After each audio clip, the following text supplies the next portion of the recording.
this team's got a great foundation, and it's only getting better. It's coming to a point now where if the Mets don't at least win a pennant, I'm going to be very disappointed. It takes one hit with some of these guys, and then boom, they go off. This is the Mets. I don't know. I'm not afraid of anyone. Exactly. This is the Mets. Jimmy Robinson's like, hey, Buck, I want an elephant. You get him an elephant, all right? Because wow, look at this new Mets way. This is awesome. Hello, everybody, and welcome to a somber edition of the Mets Way. As all Mets fans across the country know, things did not go our way this weekend at all. I'm your co-host, Jared Levison. With me is, I don't want to say that. Depressed people. Frequent suicide hotline caller Josh Shaw and Jimmy Hot Takes Nolan. Things did not go our way. The worst thing that could have happened to us, our absolute worst nightmare happened. We got swept 3-0 by the Braves, and not only did we get swept, we got beat down. And not only did we get beat down, but we got beat down with our best players, our best pitchers pitching, and our best players refusing to show up. And for me, this one personally stung the most because our identity as a team is our starting pitching. We were so confident. I was like, let's not worry. We got our three guys. We got our aces. We got DeGrom. We got Scherzer, and we got Bassett. DeGrom sucked. Scherzer sucked. And Bassett was even worse. And it might have just cost us the NL East. And the Atlanta Braves are the Atlanta Braves and are probably one of the best teams in baseball. But it's a pretty glum Monday morning for most of us on the East Coast besides the rain. But as Met fans in particular, not the best day. How are you boys doing? Get it off your chest. Jeff McNeil played well. That is true. Jeff McNeil. That's it. That's all I got for you. That's all the optimism I have. Only saving grace of this team. That's more optimistic than I thought. I thought we were going to get a huge rant. Oh, it's coming. It's coming. Okay. Don't worry. It's got to build up. Yeah, Jimmy. I'll let you build up your anger, but I'm at a 5 right now. 5 out of 10 of sadness. Well, 5 out of 10 of hopefulness, I should say. This series sucked. Josh, you were right. This was not fun. Okay, I want to do this now. I want to do this part now, at least to get this off my chest. Everyone should just shut up next time, okay? None of this is fun. It's so stressful. It's awful when your team loses, which is a 50-50 shot of happening each time it happens. It's like if the players are having fun, they sure don't look like it. Pete was like, oh, man, this is a chance to be great. Yeah, well, you fucking sucked, all right? So don't tell me this is fun. I don't ever want to hear the playoffs or anything about it is fun if your team's in it. Lindor, too. Where was he? Awful. 154. Those two guys, I feel like we needed them because the role players showed up. Escobar showed up. McNeil showed up. McNeil, it felt like he was on base every time he stepped up to the plate.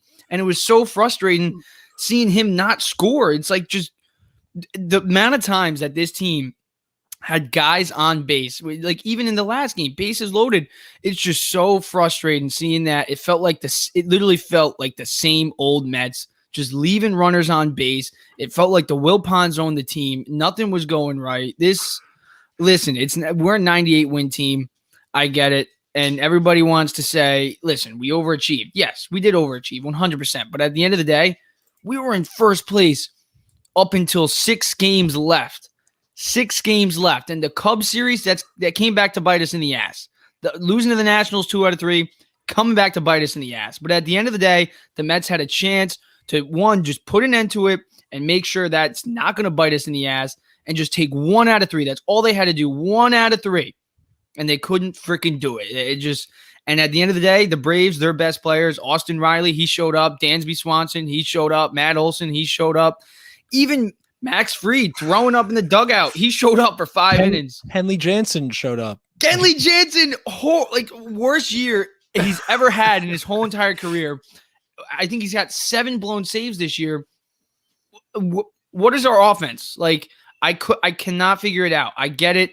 We're a like get the baton, pass the baton, but at the end of the day, Pete Alonso and Lindor, those two guys are our big guys in the lineup.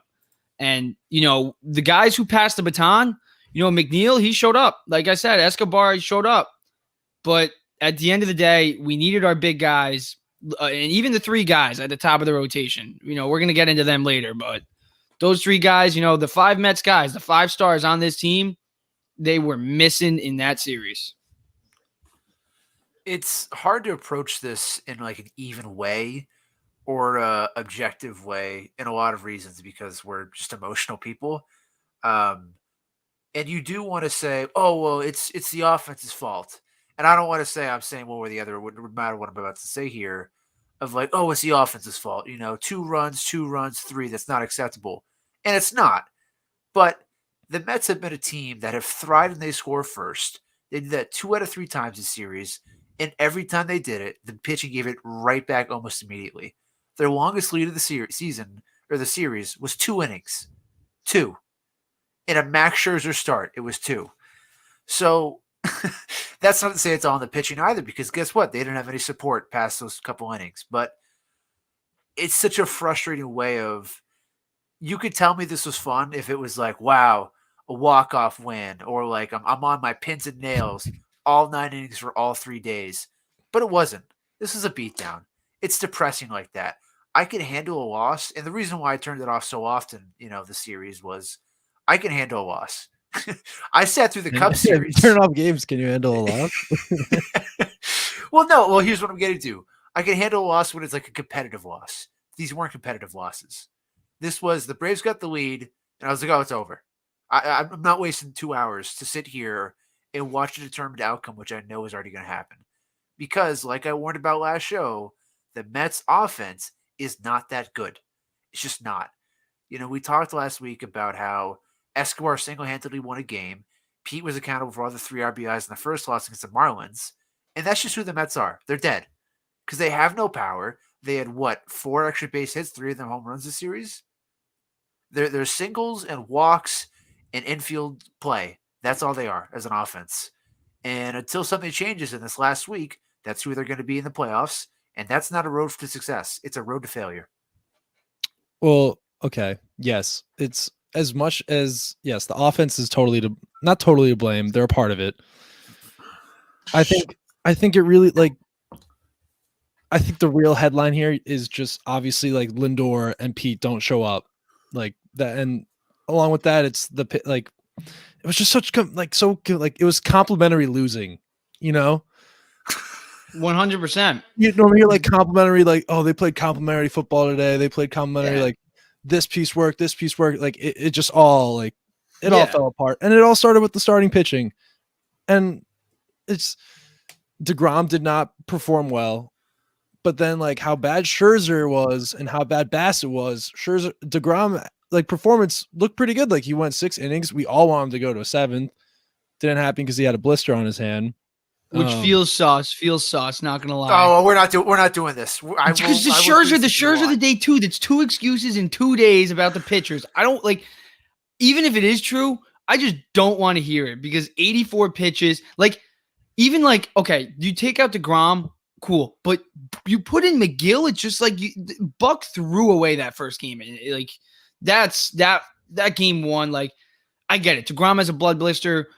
But you don't want to put him back in, whatever. I can understand that. I can see that. But to put in Tyler McGill, who has done nothing but shit the bed out of the bullpen since he's come back. Like, let's be real. He's done nothing. He just sucks out of the pen so far. And we're going to put him in a high-pressure moment against the Atlanta Braves in this spot. We have Ottavino, and then Diaz I'm pretty sure Diaz would be more than happy to go too if the Mets did end up coming back and putting up 2 runs. But Otto is he's a good option. Lugo's been okay lately. Like, it was just so frustrating seeing McGill in that spot. That was I thought Buck did have some questionable managerial moments. One of those was McGill, but at the same time, it's like we're expecting this guy to be that guy. He just got in this role. Obviously, it's a very different situation instead of pitching at home against the Marlins or the Pirates in a relief role. He's pitching against the Braves in Atlanta. Bit of a difference.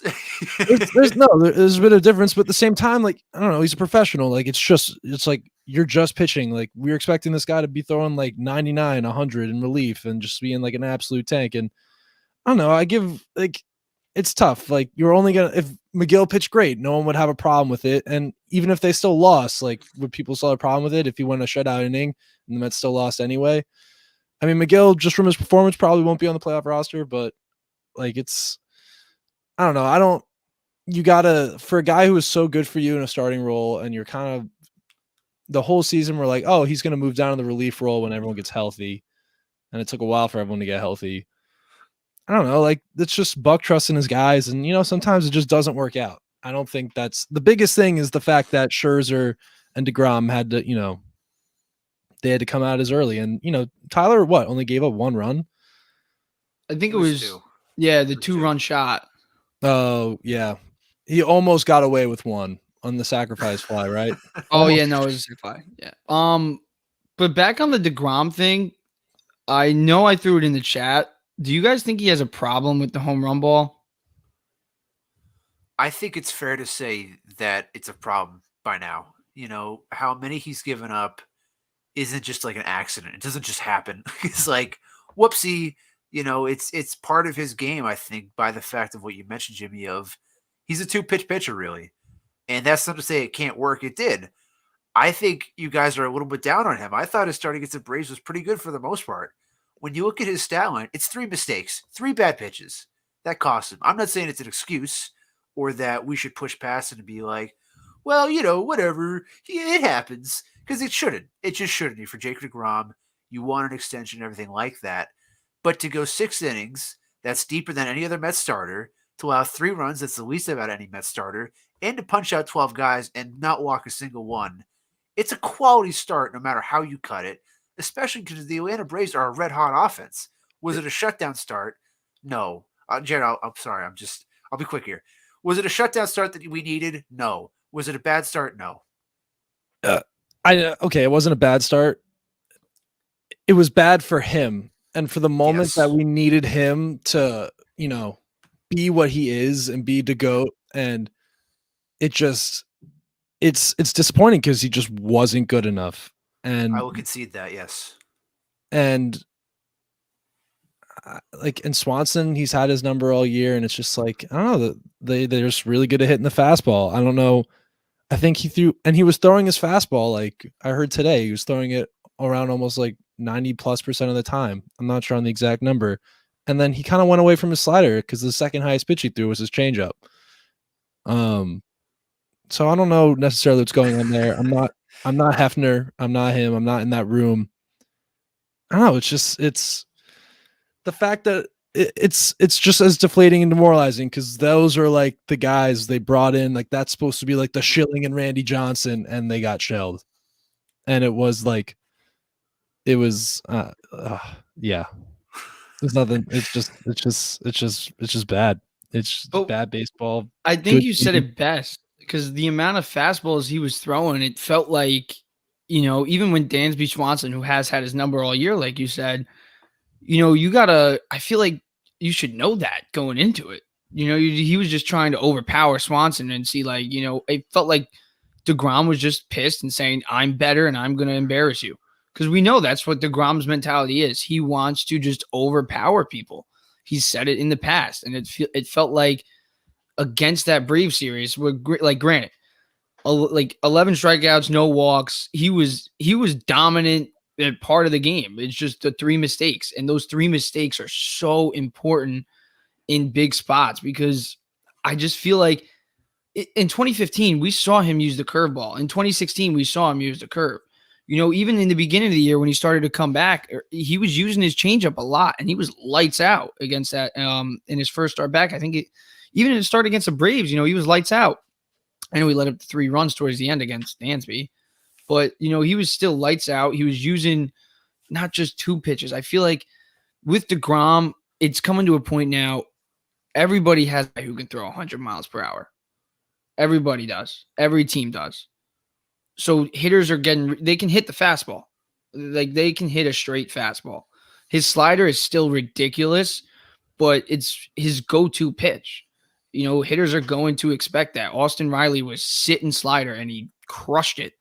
So I just want to see him, you know, if you're going to overpower teams, shitty teams, and make them look like idiots, you know, go for it. But in big spots against the Braves, against teams like in the postseason, when we play the Padres, he's going to need to utilize all his pitches. Because if he doesn't, then I don't know. We might see more stuff like this from it. Yeah. Do we want to have the Buck conversation now? Because I feel like we have to. We could talk about Buck.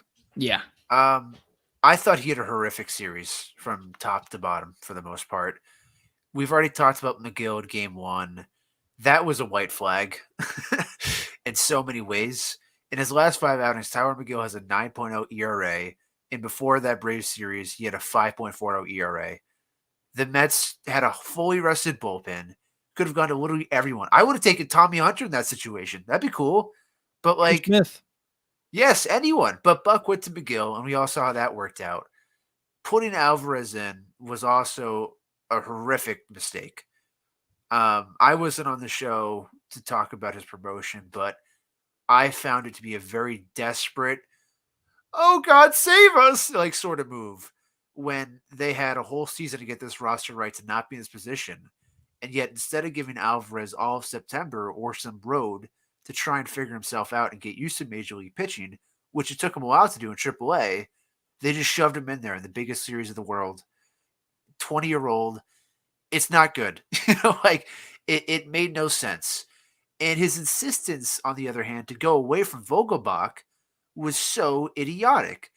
I'm not going to sit here and be like, Daniel Vogelbach's a great player, because he's not. But the facts are facts. Daniel Vogelbach has a 1.347 OPS over his last 10 games. To go from, and not to mention, he was putting together good at-bats too. He wasn't going down swinging like Alvarez. He was taking his pitches. He was getting the balls in there. He hit a home run, had 7 RBIs in his last 10 games. And yet to sub him out in both games he started for Alvarez, I'm not going to say it ruined the game because I think they were already done by that point to begin with, but it also just made no sense, no matter what way you really shape it. Why are you going to trade for Vogelbach and then get rid of him immediately the second you get Alvarez, when you just could have had Alvarez after the deadline or before the deadline? It makes no sense. Number 3, maybe I'm in the minority here. I don't get why he put Scherzer out in the 6th inning. It made no sense to me at the time. He had 89 pitches, 3 strikeouts, 7 hits, and a home run as he entered the 6th. His outs were loud outs. They were fly balls just shy of being really big hits. And yet I give Scherzer this, he gutted through it to get to that 6th inning. But when he's gutting through it and working that hard, and this is his second start off of injury, you don't need to push him any more than you did. He just didn't have it. So why are we going to be like, well, we paid him, so I guess we just got to roll with it? Sure. But you're trying to win baseball here. You don't go by who has the highest payroll in the biggest game of the season. You just don't. You go by who's available and who's pitching well. And Scherzer was not pitching well. And finally, the last thing is Tomas Nido. I'm a McCann stan, or a McStan, whatever you want to call it. McStan. But to put him in the lineup on day 3 and then to bench him in the middle of the game is stupid too. If you're at the point where James McCann has to go like 2 for 2 with like 2 grand slams to stay in the lineup if they're losing, and then you got to put his Tomas Nido because you're in trouble, just put a Nido from the jump. Like, it either go down swinging with McCann or just go and roll with Nido. Doing both made no sense, and it screamed of like, well, I hope this works. It's like, well, it didn't, Buck. And then he's like, well, I'll try Nido then. It's like, the game's already over, pal. I don't know if you checked the scoreboard, but it's over. Nido's the better player. He's been the better player for all of September for the most part. So I'm not going to say I'm out on Buck. He's most likely going to win National League Manager of the Year. He's a great manager, but he had a really bad series, and I'm starting to have a little bit of concern about his managing in the most like high pressure situations, because so far it hasn't been great. But it's also on the players to not put him in this situation as well. So I think we're way say I'm not okay. Nobody's out on Buck. That's yeah. If there are, they're crazy. Like yeah. Okay, good. I will say I will defend Vogelbach wasn't when he got pulled, it was against a left-handed hitter, left-handed pitcher, right? I Yes. think so. He hasn't hit lefties. He can't. He just But hasn't. Alvarez done it. hasn't hit anyone. No, Hasn't reached base. I totally understand that, but like, you know, and there's obviously a fine line between playing numbers and, you know, just going with the gut and who's the hot hand. And obviously that worked in the Mets' favor the other night when they decided to walk McNeil and bring up Escobar, and then he had the big, you know, hit whatever. But I don't know, like, yeah, the guy just didn't deliver. And I mean, maybe he puts in Vogelback and it does the same thing, but I don't know, at least numbers wise and through the whole season, I mean, Vogelback has just not hit left-handed pitching. So that decision I could, you know, defend Buck a bit more, but yeah, the whole catching situation, I don't know, like I'm a Nito guy. You gotta, I don't know. We need T-shirts of like Team Nito or Team McCann. Like get like Team Edward and Team Jacob in this like thing. Was that a Twilight reference? That was a Twilight reference, yeah. All right, so now I know what you were doing in middle school all the time and just reading. No. I read the first book, part of it, in like third grade. I don't know why I was allowed to. Part of it, so you pretty much read everything, but like the table of contents or something. Hey man, I'll say this: big Robert Pattinson guy. When he was cast as Batman, everyone was like, "That's crazy." I was like, "Nah, he's great," and he's laughing now. All right, but yeah, Buck, he's allowed to have like it's questionable, especially the stuff with the bullpen decision. I mean, that's having a full rested bullpen. That's you know, and he's been actually doing that the whole year, making some like giving guys chances that, you know, normally he could just put a guy in who, you know, is pretty reliable. But yeah, I guess he bucked up. It's a good tag down there. I guess he bucked up. Yeah, I'm gonna take on the defensive side of Buck.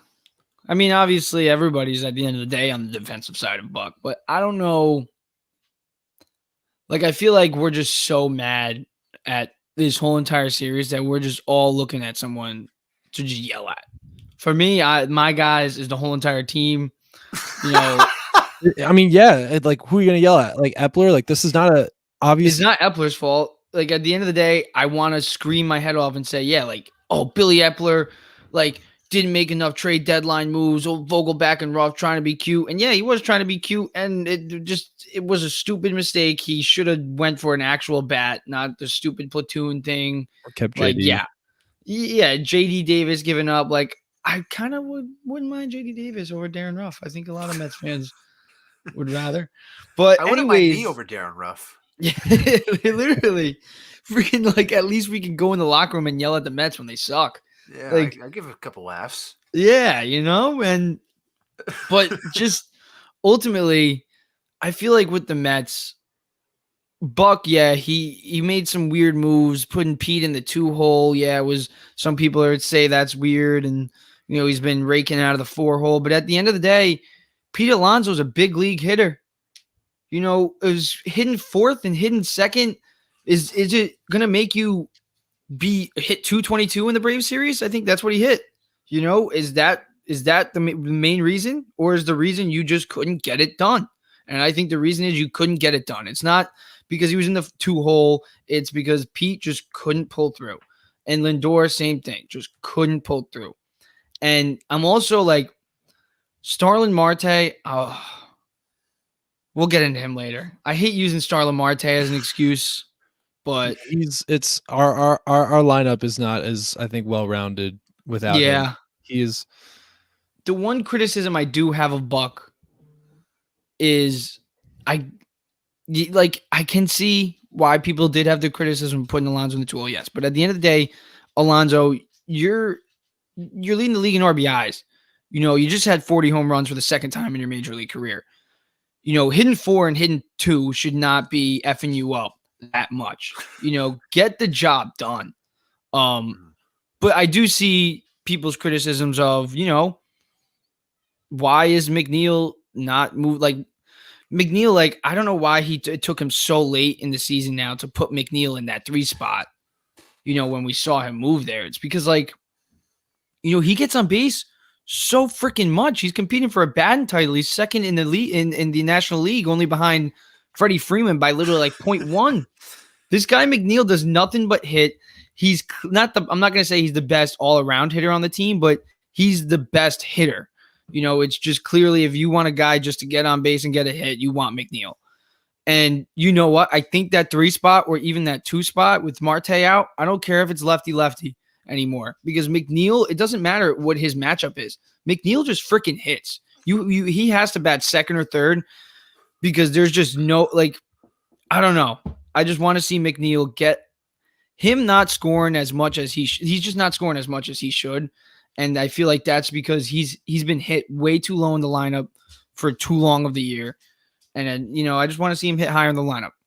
Something interesting that you brought up about Lindor and Pete not showing up, and something that I think I could tie Jeff McNeil. We saw a lot of the same bullpen guys back-to-back nights. We saw McHugh back-to-back. We saw Mittner. We saw that Lee guy. We saw Kenley Jansen 3 nights in a row. And we saw Raciel Iglesias, multiple nights. And Jeff McNeil was the only guy who could consistently hit them and seemed like he actually learned something and took away from, what they were pitching him, what they were feeding him. And where was Pete and Lindor? How can you see these guys back-to-back nights and not capitalize on that familiarity? I think it's uncharacteristic of this team because that's something I think they've done all year and they've been able to do it in games. I mean, it's tough because we're not there in the locker room and we don't know what's going on necessarily, or, maybe they're not communicating as well, but just to see the same bullpen guys keep coming out of games and we just can't, it's like we're seeing a brand new guy every single time. It was deflating and demoralizing and disappointing. One thing I think, and this is again me not trying to excuse the play, but there is a thing of sports in if your team trying to make a run or your contention window opens, it's a process. It's not just oh, wow, first year we did it. It is a build. It is a climb. And so many of the players on this team have not experienced that before.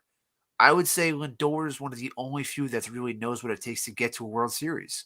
No one else on this roster outside of Jake DeGrom. Yeah, I was looking at position players, but yes, good point. Great point. So many of the position players on this offense don't know what that takes. And the guys that do didn't show up either. But I think there is some idea of they got to figure this out. They learned the hard way of what it costs and what it takes. But the hope is that in the years prior, they can now look into this moment of, hey, we've been here. We've had our backs against the wall. We know what this is like. Let's learn from it. I think if you look at the Braves, this core's been together a long time. And now they can do these things where they claw back for a 10.5 game deficit. I don't know if the Mets can.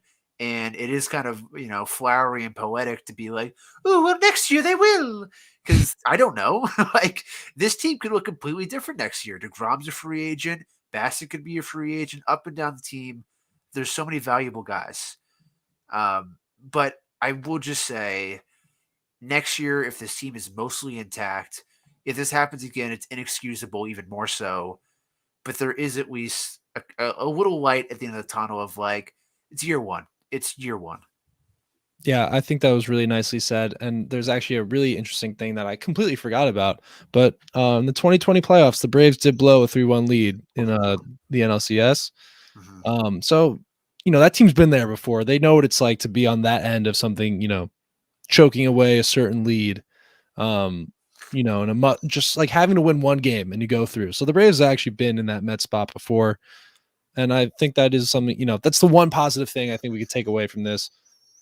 And actually another positive is that it's not over yet. Technically, it's not over yet. It ain't. Anything can happen. You know what? It ain't over yet. Oh, no. They're up right now. I know. It ain't over yet. We got well, the Miami Marlins, John Birdie might actually be able to do us a favor instead of hit against us this whole year. We got what? Bottom 6, 2 outs, 9 more guys. Well, 10 more. I just wanted to finish it with one final saying about not the series, but at least my point there. I have a saying that everyone thinks is crazy and makes absolutely zero sense in my life. I contend it does. It's you got to eat shit to eat gold. The Mets ate shit. We got to figure out how they can eat gold. I like that. And oh my God, the Marlins are actually up 4-0. That's what I'm saying. Guys, I don't stop wanna- talking about this. Yeah, Stop no, talking. We're gonna jinx them. Yeah, no, we're done. We're done. It's But- not happening. There's no way that the Braves lose 3 in a row to the Marlins. And I know what's gonna happen. The Braves Braves are gonna do- lose the first 2. The Mets are gonna win their first 2, and then who's the final one? Of the Braves are gonna win. It's No, gonna be no, awesome. no. This was You know gonna happen. what- No, this was what's gonna happen. The Marlins are gonna win tonight, and then the Mets are just gonna lose the first game tomorrow right off the bat. yeah. That's It's gonna be over. So all right, let's we can move Imagine the to some Braves go news. 0-3 Just and so the Mets go at 3 this and- point, we're most likely going to be in a wild card. I'm going to hesitate to congratulate the Atlanta Braves because they haven't done it yet. I will. I'll do it. Congrats. yeah, I'll do it. Because I have a So- feeling though, like even if the That's- Braves that's do go fair. 0-3, even if the Braves do go 0-3, like you said, Jared, Mets are just gonna lose tomorrow first game. Like that's might. just We might not. You I never know. hope we do. We need momentum heading into the San Diego series because even if we're playing Philadelphia though, we're 2-4 against San Diego, I think, this year. Yeah. So that's a problem. This is so sad that it's like, well, we're gonna win 100 games, but we really need momentum. Yeah. No, that's what's interesting, and I'm kind of glad today got postponed because no one is going to be at the stadium these next couple of days. I'll be there tomorrow. You're still going to Bark at the Park? Yeah, I'm gonna head there. Maybe I will go. Who knows? But like, it's just Oh, that'd be so cute. Little so meetup. deflating. Yeah, maybe Go we 4-10 and 7-10. possibly. We get a Boy. full day. We get a full day of it. Dude, I'd be like, I'd be dead at the end of that. I will say it's like the wild card. It's I don't know. Is it? I think all 3 are at home. Here's a question I wanted to ask you guys. No, they all 3 are at home. That's huge. Here's a question I want to ask. So obviously, it's disappointing if we don't win the division, and it's disappointing that we didn't. So I've seen the word thrown around collapse. Like this is one of the biggest collapses in baseball history and Mets history that they didn't win the NL East and they melted down in Atlanta. But is it fair to call this a collapse when you're playing? We have 2 teams in a division that are most likely going to finish with 100 wins and one already has 100 wins. Like, does that constitute a collapse? Is that fair to say the Mets collapsed this season? I think it's fair to say they choked, but I don't know. Yeah, I feel like that's a little harsh. they choked. The only I reason- think they choked. The only reason I would argue for a collapse is again how bad these losses were. These weren't, hey, they got a home run in the 9th inning or the 8th inning. These were, by the time the 7th inning rolls around, you're like, well, the Mets offense is going to do anything, so I'm just going to hit the hay or do anything else. And to me, that is not a sign of a competitive team at all. And I probably wouldn't go with a collapse because what the Braves have done is godly impressive. It is unreal the play that they've had, and no one should take that away from them. Side note, go ahead, Jared.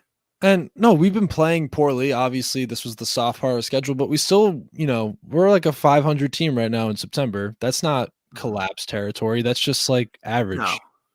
It's I mean, it's collapsing because we got swept by the Cubs and all that stuff came back to bite us. But still, at the end of the day, we were in a good enough spot to still control, everything that was in front of us.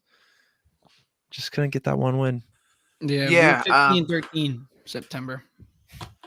I also just want to say the comments from Pete and Buck, throw those out a window. I don't want to hear those of like, I thought we played well. You didn't. All right, just like, I know you got to say that for your own like PR and everything like that. You can't trash the players.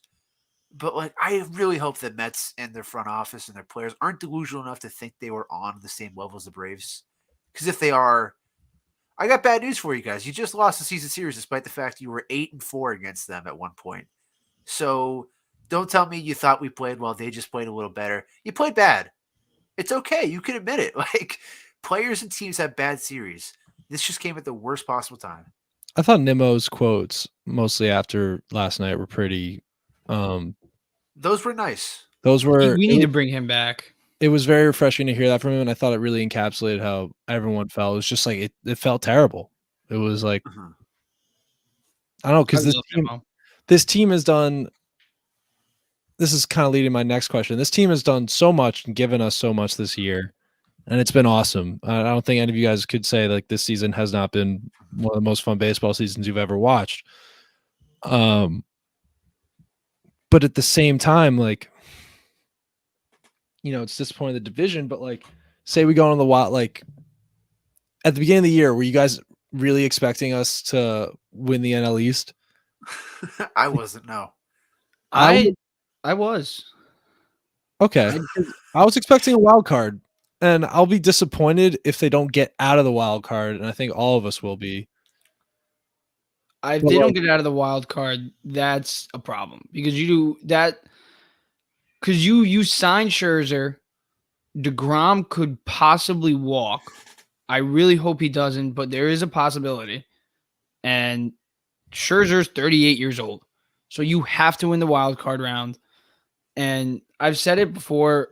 I think this is the Mets' best chance to win a World Series within the next definitely 3 years, maybe 3 to 5. I'm not sure, depending on how they do with it, like how their prospects end up and how Pete develops as a star in this league. But, with the pitching that they have, the front three guys that were supposed to show up this weekend but didn't, they got to win, man.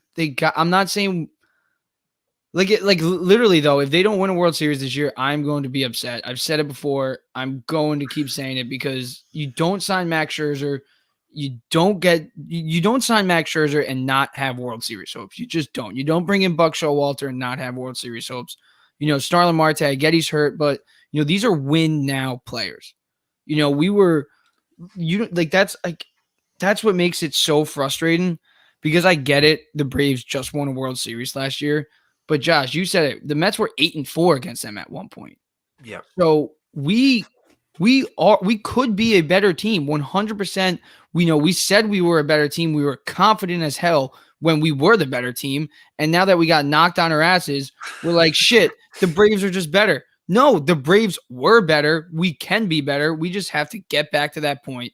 We got the guys that can do it. They just need to nut the fuck up and do it.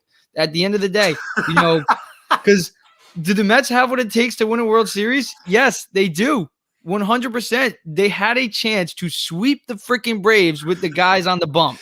And if those guys don't go into that freaking wild card series and pitch the first 3 games and go lights, if they don't sweep the San Diego Padres, whoever, if it's Scherzer and DeGrom and they don't dominate, then those guys, they gotta mentally get ready and prepare themselves because I know DeGrom, I'm expecting him to just be vintage, pissed off, I want this. I think DeGrom wants it and Scherzer, same thing. So I hope these guys just, now that they got knocked down their asses, just like Josh said, man, you got to eat shit to eat gold. And I hope they just ate the shit. Wow. I'm surprised this saying is catching on because everyone else is like, that makes no sense. I like it. They just ate the shit. No, I They think just ate that the makes shit. sense. That wasn't. Well, it's like they're like, no one actually eats shit. I'm like, yeah, it's a term of phrase and no one actually eats gold. Like, of course it makes no logical sense. It's just a fucking turn of phrase. Yes. Yeah. Mets just ate the shit, though. You can say anything like, your darkest before the dawn. Like that. It's the same thing, right? Yeah. I mean, that one actually has like logical, No, like, it that does. makes It does. sense, But yeah. like it means the same. I mean, whatever. Yeah. Yeah. I don't know. I'm just so flustered and like I've really been not like ignoring it, but like it's really resonated with me when I was texting my dad last night and he was like, yeah, I'm gonna go cry myself to sleep now. And I was like, no way he's gonna actually do that. He's 60 years old. And then he's like, I said something else and he was like, yeah, I've been dealing with this for the last 50 years. Like, have fun. And I was like, oh my God, I'm really locked into this for the rest of my life. Mm-hmm. At least I have a quick question before we move on to the question section a little bit more. So let's say the Braves do lose the first 2, and the Mets at that point win their first 2 against the Nationals with Carrasco and Walker. Who do you start in that series finale if you're the Mets? Ooh, Because at that point, you would have a chance to win the NL East feasibly if the Marlins do or beat the Braves again. But doing that would mean, yes, But doing that would mean you don't have whoever you have for that game 1 of the Padres series, or whoever it's going to be. So you could take the risk, but we're going to bank to win and have the bye come and help us out and then have that guy back for game 1 of the DS. Or do you take the risk and go like, I'm just going to put Trevor Williams in that series finale, season finale, and hopefully things work out. Luckily, the Mets got 2 aces, so I'm going to say pitch one of them. I don't care who it is. I think I prefer DeGrom because, you know, if there's one freaking guy on this team who I trust, like as much as I shit on him when he got shitted on by Dansby Swanson, Austin Riley, and Matt Olson, you know, It's a long list. it is. But those guys, fuck those guys. I hope Dansby Swanson goes far, far away. Please go, LA Angels, please. He's the brand new Freddie Freeman. He's the Met killer. He's the new one. He's the brand new one. So I really hope the time. Braves make another mistake and don't bring him back. But then They'll they're just gonna sign find Carlos another one. Correa if they let him Yeah. go. They don't make Isn't it mistakes. Milson? The Braves do not make mistakes in the front office. Like, come on, they're not us. Yes, they're a freaking rock solid team, rock solid organization, but the Mets are right up there. You know, Good one, I dude. really do. That's a really good one. But I think I don't know, I think I would put DeGrom in that game just because, like I said, he needs this. He needs a big game after what happened. He needs to shut Mets fans like me up and, you know, tell Mets fans like, hey, I'm opting out and you're going to give me a fucking bag because I'm doing games like this. So he needs a game. He needs a big game. I will say that's so interesting, and I kind of did think about that today. And I mean, because it's a huge risk to possibly go into a best of 3 series without, you know, your 2 best guys that you kind of brought in to be like, we have a best of 3 series, like it's an automatic lock. And honestly, our bullpen, besides like a bad Seth Lugo pitch and a bad Tyler McGill performance, like actually kept us in those games. Because I know in game 1 and game 2, in game 1 especially, we had like runners on the corners and like 1 out at one point in that top of the 9th. Like we were right there. Even I said we were right there at the end. It didn't work out. We still have one more game to win, and you know that win never came. You said that and I groaned where I was at. I was just like, Jared, don't do this. Don't be like, well, there's always tomorrow. Like, no offense to you, but I was like, I don't want to hear this after tonight's loss. But go ahead, please. I mean, we had Scherzer on the mound the next day. How am I supposed to know he's gonna, you know, shit the bed when he's pitched in World Series? Is like, you know, like that game is. He's saying before the game, there's no pressure in games like this. It's a privilege. Well, the pressure got to you, dude, or I don't know what happened, but it was a privilege when the Braves knocked you around, right? But anyway, like I don't know, our bullpen, like they kept us in those games. The Braves had all the opportunities and they have all the talent to blow up in those games. And even though it felt like we lost like 10-2 every game, the run margins, you know, they weren't huge. They were just huge because our offense was so ineffective. So, you know, maybe we rock a bullpen game. Like we got the guys that can eat innings. We got Trevor Williams. We got Tommy Hunter, who's been, you know, sitting and waiting to get that wicked fastball going. You know, Michael Givens is finally back off the COVID list. What'd you say?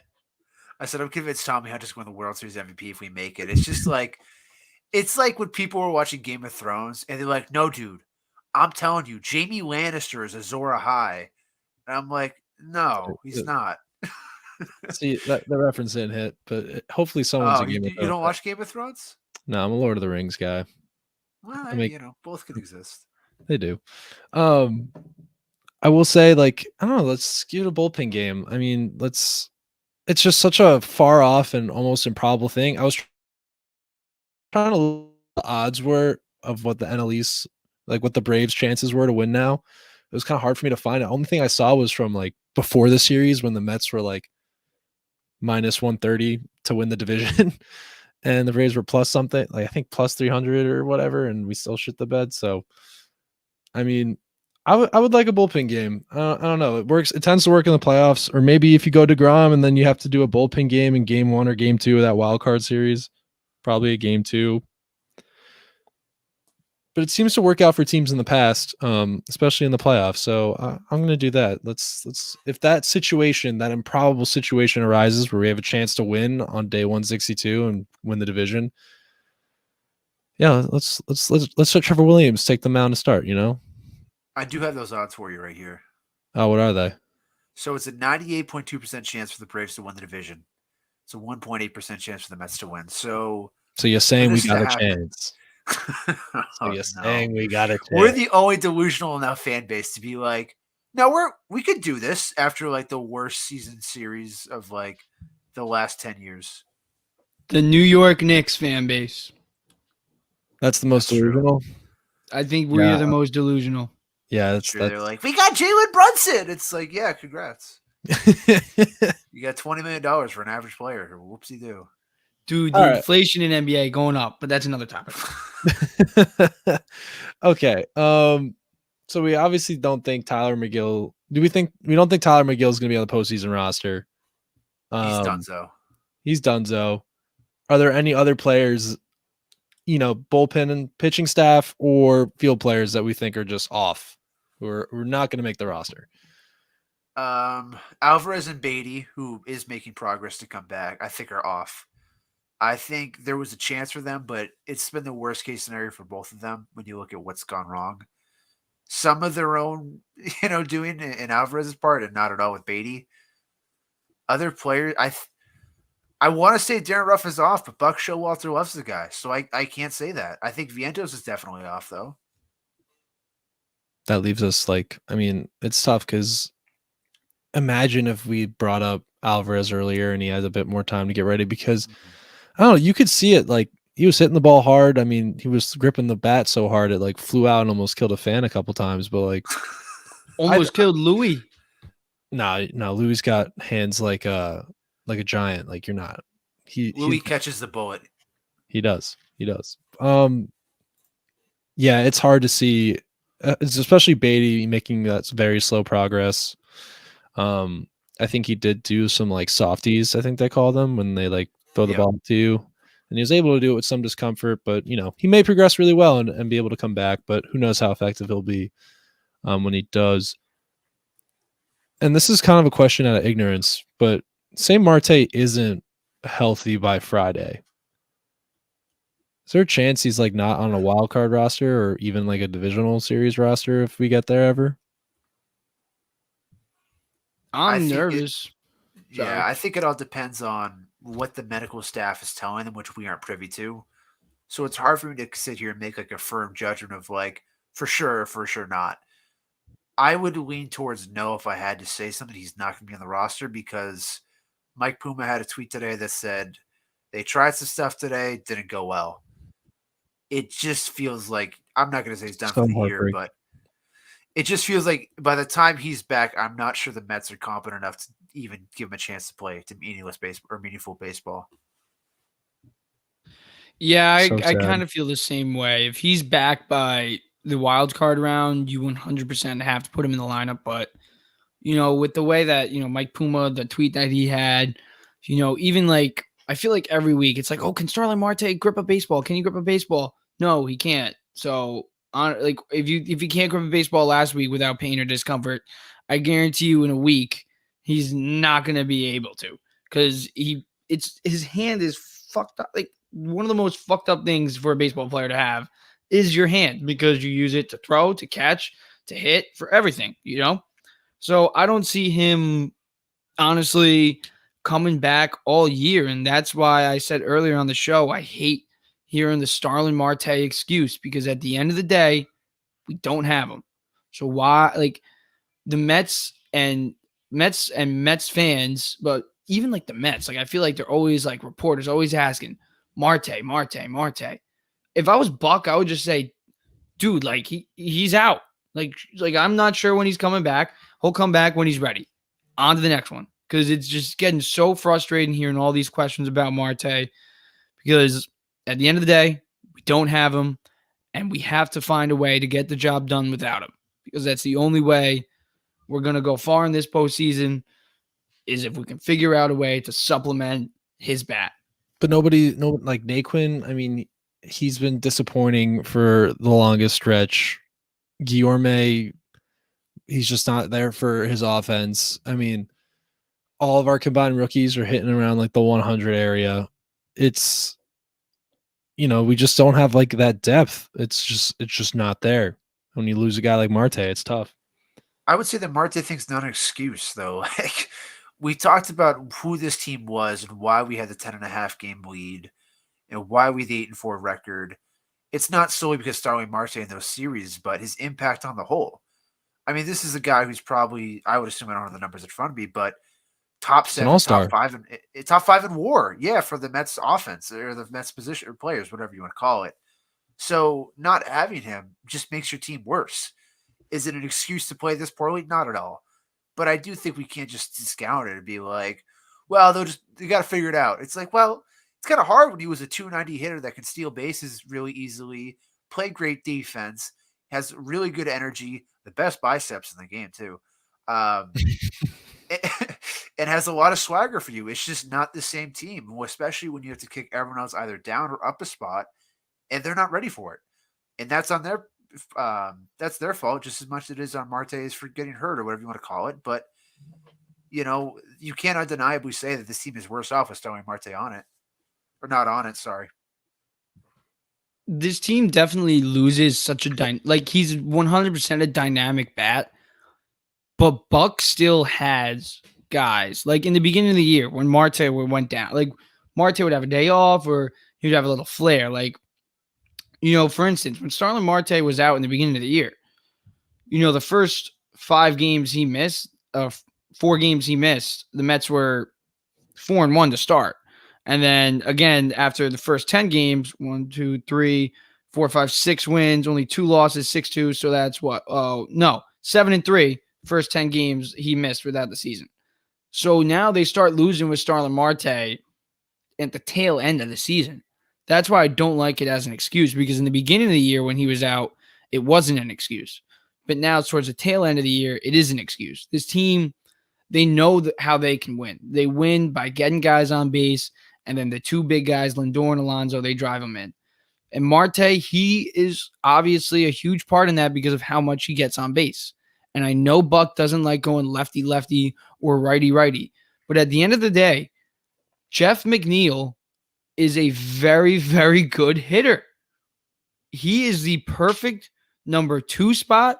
Put Lindor in the number 2 spot. Put McNeil in the 3 spot. Because McNeil needs to hit in front of Pete Alonso.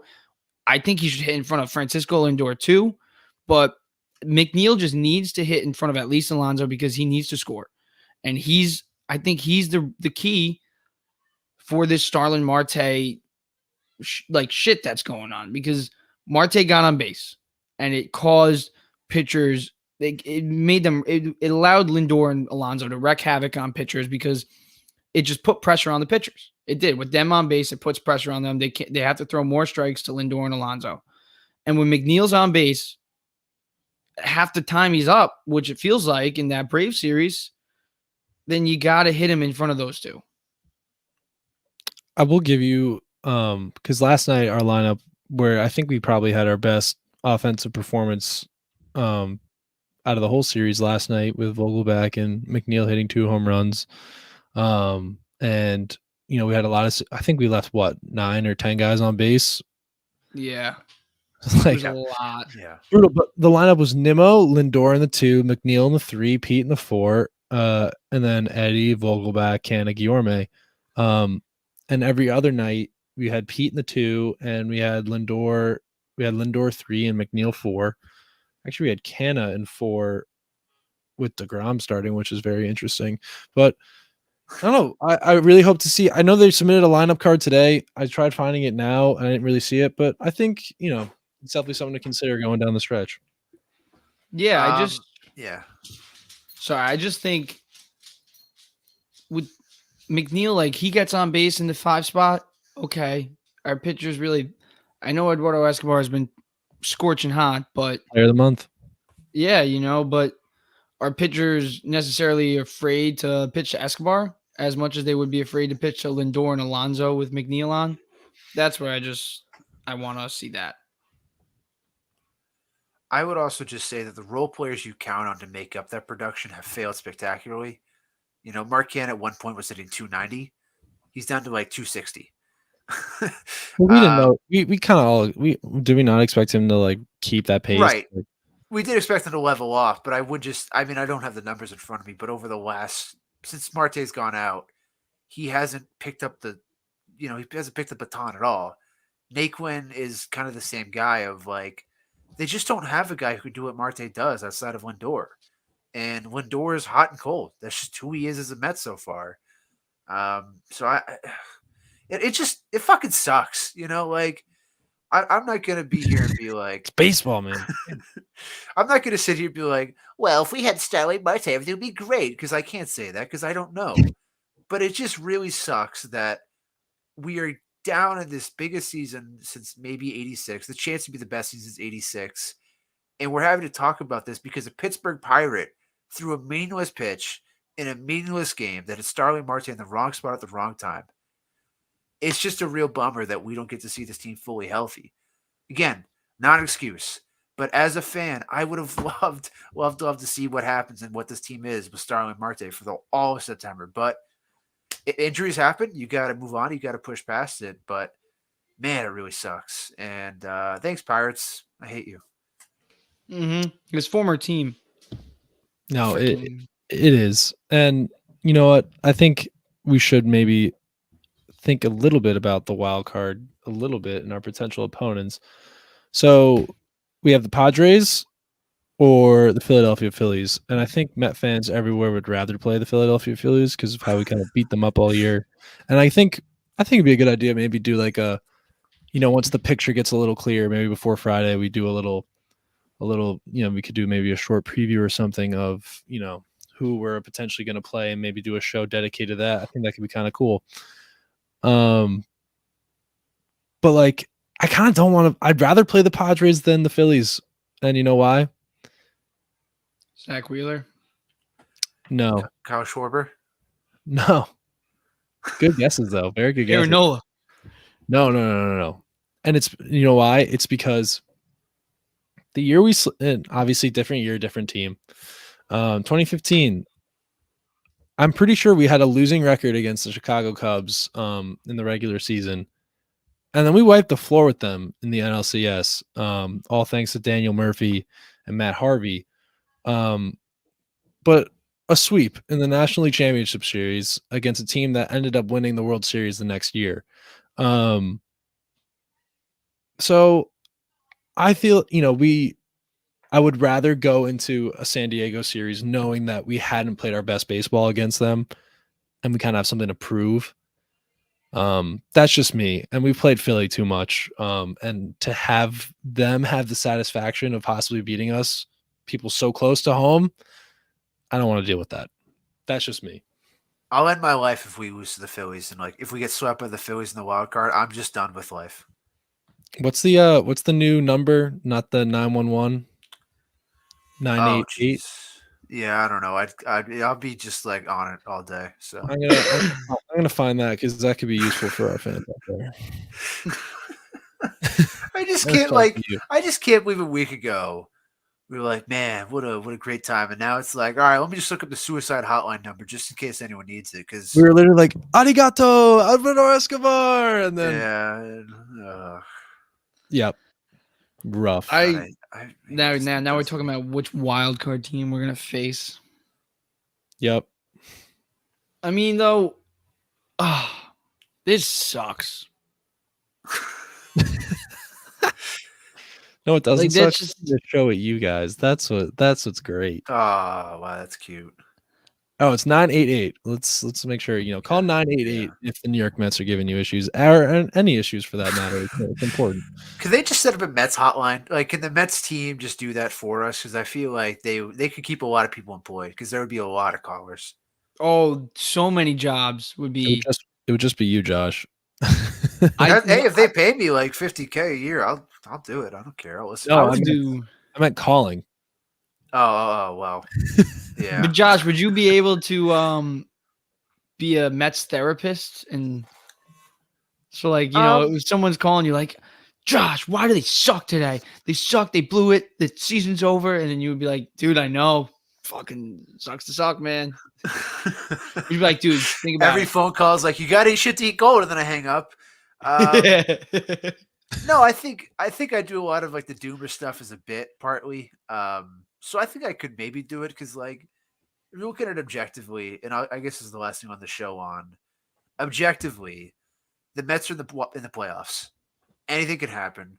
The Nationals were a wild card team that would have never won the World Series if Trent Grisham just plays the ball correctly in the 8th inning of that game.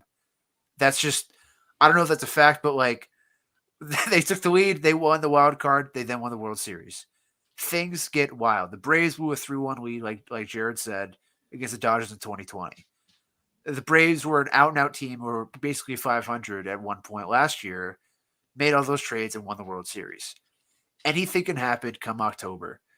Whether the Mets have the greatest chances to do that or not, no, I don't think they do because of everything we've seen this last week. But the fact is they made it to the dance. We'll see who the dance partner is. We'll see how far they can tango. Lovely. And it's a new season, and let's just get this one the hell over with so we can get to the new one. Yeah, thanks for tuning in, guys. Yes, sir. And hopefully they don't get it over though for like another month. That'd be nice. All right, call 988 if you have any trouble like Josh, please. Please, Steve Cohen, if you're listening. So alone. And Cohen, if you're listening, get that Mets therapist. A lot of jobs.